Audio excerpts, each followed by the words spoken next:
ඉතින් මෙම හස්තියා කලක් තිස්සේ කැබැතිකොල්ලෑව ආශ්‍රිත වනාන්තරවල සිය තේජස පතුරුවමින් සැරසැරූ සත්වයෙක්.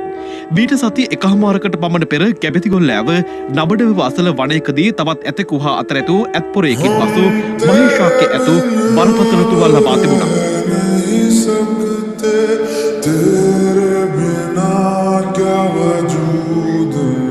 එම ඇතු කැබැතිකොල්ලෑව තිත්තගෝනෑව ප්‍රදේශයේ ඇද වැඩී සිටින බව දුටු ප්‍රදේශවාසියෙකු ඒ පිළිබඳව වනජීවි නිලධාරීන් දැනුවත් කර තිබුණා. ඒ අනුව ඇතාට ප්‍රතිකාර ලබා දී වනජීවි නිලධාරීන් එම ස්ථානයෙන් පිටව ගොස් ඇති අතර අසාධ්‍ය තත්ත්වයෙන් පසු හස්තියාගේ එක් දලයක් පොරවකින් ගසා කපාගෙන යාමටයි පාපතරින් කිහිප දෙනෙකු කටයුතු කර ඇත්තේ.